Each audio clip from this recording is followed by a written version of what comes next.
ಇನ್ನು ಕನಕಪುರ ತಾಲೂಕಿನ ದೊಡ್ಡಾಲನಹಳ್ಳಿಯಿಂದ ಬಂದ ಡಿಕೆ ಶಿವಕುಮಾರ್ ಹಾದಿ ಸುಲಭದ್ದಾಗಿರಲಿಲ್ಲ. ರೈತ ಕುಟುಂಬದಿಂದ ಬಂದಿದ್ದ ಡಿಕೆ ಶಿವಕುಮಾರ್ ವಿದ್ಯಾಭ್ಯಾಸಕ್ಕಾಗಿ ಬೆಂಗಳೂರಿಗೆ ಬಂದವರು. ವಿದ್ಯಾರ್ಥಿ ದಿಸೆಯಲ್ಲೇ ರಾಜಕೀಯ ನಂಟು ಹೊಂದಿದ್ದ ಕನಕಪುರ ಬಂಡೆ ರಾಜೀವ್ ಗಾಂಧಿ ಕಣ್ಣಿಗೆ ಬಿದ್ದು ಶಿಲ್ಪವಾಗಿ ರೂಪುಗೊಂಡರು. ಡಿಕೆಶಿ ರಾಜಕೀಯ ಹಾದಿಯನ್ನ ಗಮನಿಸ್ತಾ ಹೋಗೋದಾದ್ರೆ ಡಿಕೆ ಶಿವಕುಮಾರ್ 1980ರಲ್ಲಿ ಎನ್ಎಸ್ಯುಐ ಸಂಘಟನೆಗೆ ಸೇರ್ಪಡೆಯಾಗ್ತಾರೆ. 1985ರಲ್ಲಿ ಎಚ್ಡಿಡಿ ಅಂದ್ರೆ ಮಾಜಿ ಪ್ರಧಾನಿ ದೇವೇಗೌಡರ ವಿರುದ್ಧ ಮೊದಲ ಬಾರಿಗೆ ಕಣಕ್ಕಿಳಿತಾರೆ, ಪೈಪೋಟಿ ಮಾಡ್ತಾರೆ. ಆದರೆ ಆಗ ಸೋಲನ್ನ ಕಾಣ್ತಾರೆ. ಆನಂತರ ಮತ್ತೆ ಸ್ಪರ್ಧೆಗಿಳಿತಾರೆ. 1989ರಲ್ಲಿ ಸಾತನೂರಿನಿಂದ ಆಯ್ಕೆಯಾಗ್ತಾರೆ, ಶಾಸಕರಾಗಿ ಆಯ್ಕೆಯಾಗ್ತಾರೆ. 1989ರಲ್ಲಿ ಕಿರಿಯ ವಯಸ್ಸಿನ ಸಚಿವ ಸ್ಥಾನ ಕೂಡ ಇವರಿಗೆ ಸಿಗುತ್ತೆ. ಆಗ ಕೇವಲ 27 ವರ್ಷ ಡಿಕೆ ಶಿವಕುಮಾರ್ ಅವರಿಗೆ. 1999ರಲ್ಲಿ ಮತ್ತೆ ಸಾತನೂರಿನಿಂದ ಅವರು ಕಣಕ್ಕೆ ಇಳಿತಾರೆ.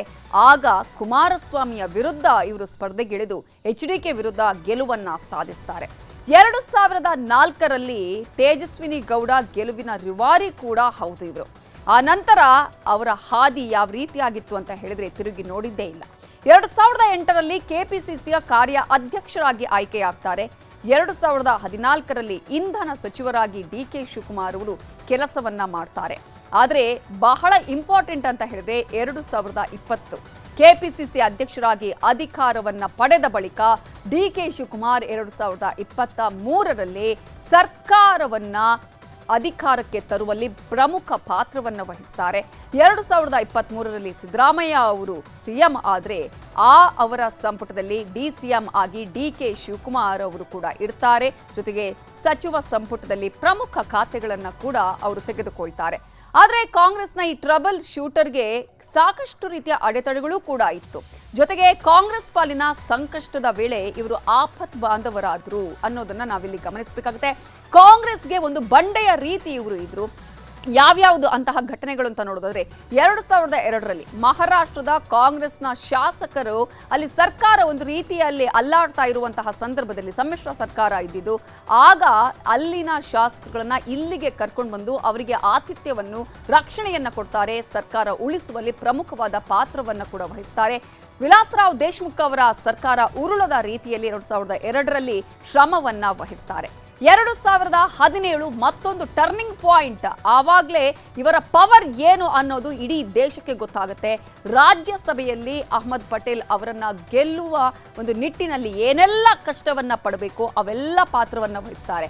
2017ರಲ್ಲಿ ಗುಜರಾತ್ನಲ್ಲಿ ಕಾಂಗ್ರೆಸ್ ಶಾಸಕರನ್ನ ಇಲ್ಲೇ ಕರ್ಕೊಂಡು ಬಂದು ಇಲ್ಲೇ ಅವರನ್ನ ಉಳಿಸಿ ರೆಸಾರ್ಟ್ನಲ್ಲಿ ಉಳಿಸಿ, ಆಗ ಒಂದು ರೀತಿಯಲ್ಲಿ ಏನು ನಾವು ಹೇಳ್ತೀವಲ್ಲ ಬಿಜೆಪಿ ಆಪರೇಷನ್ ಕಮಲ ಮಾಡ್ತಾ ಇರುತ್ತೆ ಅಂತ ಹೇಳಿ, ಆ ಒಂದು ಆಪರೇಷನ್ ಕಮಲದ ಸಂದರ್ಭದಲ್ಲಿ ತಮ್ಮ ಶಾಸಕಗಳನ್ನ ರಕ್ಷಣೆ ಮಾಡುವಂತಹ ಪ್ರಯತ್ನ ಮಾಡಿ ಅಹ್ಮದ್ ಪಟೇಲ್ ಅವರನ್ನ ಗೆಲ್ಲಿಸುವಲ್ಲಿ ದೊಡ್ಡ ಪಾತ್ರವನ್ನು ವಹಿಸ್ತಾರೆ ಡಿಕೆ ಶಿವಕುಮಾರ್ ಅವರು. ಅಷ್ಟು ಮಾತ್ರ ಅಲ್ಲ, 2018 ಕಾಂಗ್ರೆಸ್ ಮತ್ತು ಜೆಡಿಎಸ್ ಸಮ್ಮಿಶ್ರ ಸರ್ಕಾರ ಮಾಡುವ ಸಂದರ್ಭದಲ್ಲಿ ಆ ಒಂದು ಮೈತ್ರಿಯ ಕಿಂಗ್ ಮೇಕರ್ ಅಂತ ಹೇಳಿದ್ರೆ 2018ರಲ್ಲಿ ಅದು ಡಿಕೆ ಶಿವಕುಮಾರ್ ಅವರು.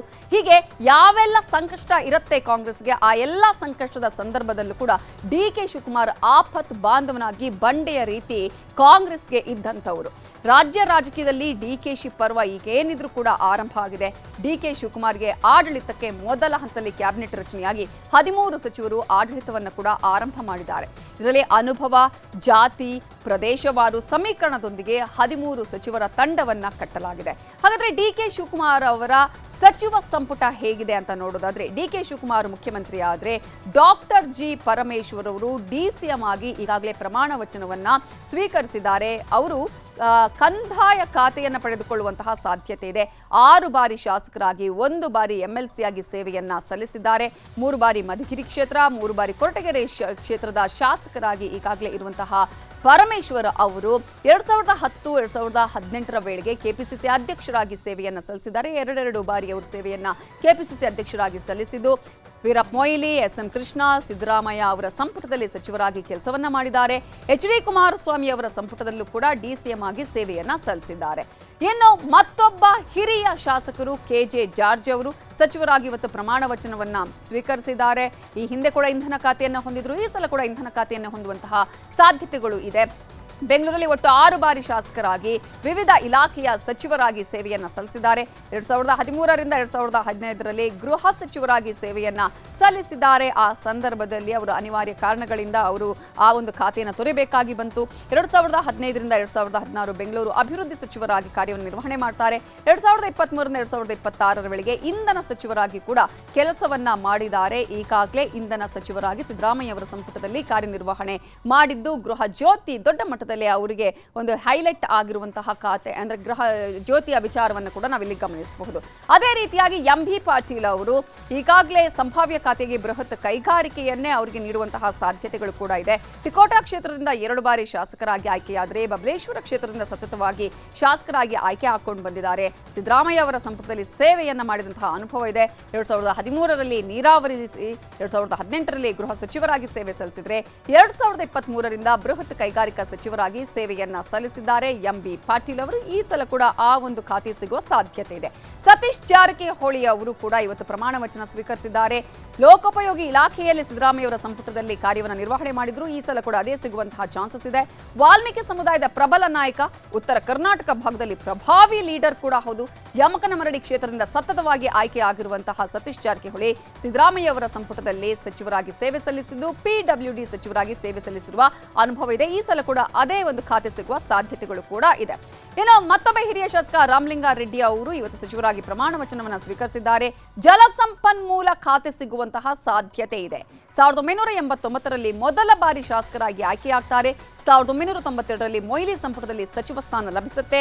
2002ರಲ್ಲಿ ಆಹಾರ ಮತ್ತು ನಾಗರಿಕ ಸೇವೆಯ ಸಚಿವರಾಗಿ, 2004ರಲ್ಲಿ ಶಿಕ್ಷಣ ಸಚಿವರಾಗಿ ಸೇವೆಯನ್ನ ಸಲ್ಲಿಸಿ 2013, 2017, 2023ರಲ್ಲಿ ಸಚಿವರಾಗಿ ಕೂಡ ಸೇವೆಯನ್ನ ಸಲ್ಲಿಸಿರೋದನ್ನ ನಾವಿಲ್ಲಿ ಗಮನಿಸಬಹುದು.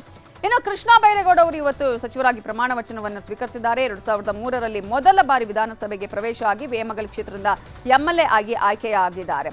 ಅದೇ ರೀತಿಯಾಗಿ ಈಶ್ವರ್ ಖಂಡ್ರೆ ಸಚಿವರಾಗಿ ಪ್ರಮಾಣ ವಚನವನ್ನು ಸ್ವೀಕರಿಸಿದ್ದಾರೆ.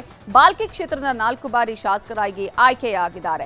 ಇನ್ನು ಕೆಎಚ್ ಮುನಿಯಪ್ಪ ಅವರು ಕೂಡ ಇವತ್ತು ಸಚಿವರಾಗಿ ಪ್ರಮಾಣ ವಚನವನ್ನು ಸ್ವೀಕರಿಸಿದ್ದಾರೆ. 7 ಬಾರಿ ಕೋಲಾರ ಕ್ಷೇತ್ರದಿಂದ ಅವರು ಶಾಸಕರಾಗಿರುವಂಥದ್ದು. ಕೇಂದ್ರ ಸಚಿವರಾಗಿಯೂ ಕೂಡ ಸೇವೆಯನ್ನ ಅವರು ಮಾಡಿದ್ದಾರೆ. ಇನ್ನು ಯುಟಿ ಖಾದರ್ 4 ಬಾರಿ ವಿಧಾನಸಭೆಗೆ ಆಯ್ಕೆ ಆಗಿದ್ದಾರೆ. ಸಿದ್ದರಾಮಯ್ಯ ಸಂಪುಟದಲ್ಲಿ ಅವರು ಸಚಿವರಾಗಿದ್ರು. ಕರಾವಳಿ ಭಾಗದ ಪ್ರಭಾವಿ ನಾಯಕ. ಪ್ರಿಯಾಂಕ್ ಖರ್ಗೆ ಚಿತ್ತಾಪುರ ಕ್ಷೇತ್ರದಿಂದ 3 ಬಾರಿ ಶಾಸಕರಾಗಿ 2016ರಲ್ಲಿ ಮೊದಲ ಬಾರಿ ಸಚಿವರಾಗಿ ಸೇವೆಯನ್ನ ಸಲ್ಲಿಸಿದ್ದಾರೆ. ಐಟಿ-ಬಿಟಿ ಸಚಿವರಾಗಿ ಸಿದ್ದರಾಮಯ್ಯ ಅವರ ಸಂಪುಟದಲ್ಲಿ ಸೇವೆಯನ್ನ ಸಲ್ಲಿಸಿದ್ದಾರೆ. ಇನ್ನು ಮತ್ತೊಬ್ಬ ಶಾಸಕರಾಗಿ ಶರಣ್ ಪ್ರಕಾಶ್ ಪಾಟೀಲ್ ಸಚಿವರಾಗಿ ಪ್ರಮಾಣ ವಚನ ಸ್ವೀಕರಿಸಿದ್ದಾರೆ. 2 ಬಾರಿ ಸಚಿವರಾಗಿ ಕಾರ್ಯನಿರ್ವಹಣೆಯನ್ನ ಮಾಡಿದ್ದಾರೆ. ವೈದ್ಯಕೀಯ ಶಿಕ್ಷಣ ಇಲಾಖೆಯನ್ನ ಯಶಸ್ವಿಯಾಗಿ ನಿರ್ವಹಣೆ ಮಾಡಿದ್ದು ಲಿಂಗಾಯತ ಸಮುದಾಯದ ಪ್ರಭಾವಿ ನಾಯಕ ಕೂಡ ಹೌದು. ಬೈರತಿ ಸುರೇಶ್ ಅವರು ಪ್ರಮಾಣ ವಚನ ಸ್ವೀಕರಿಸಿದ್ದಾರೆ ಸಚಿವರಾಗಿ. 2 ಬಾರಿ ಹೆಬ್ಬಾಳ ಕ್ಷೇತ್ರದಿಂದ ಶಾಸಕರಾಗಿ ಆಯ್ಕೆಯಾಗಿದ್ದಾರೆ. ಸಿದ್ದರಾಮಯ್ಯ ಅವರ ಅತ್ಯಾಪ್ತ ವಲಯದಲ್ಲಿ ಒಬ್ಬರು.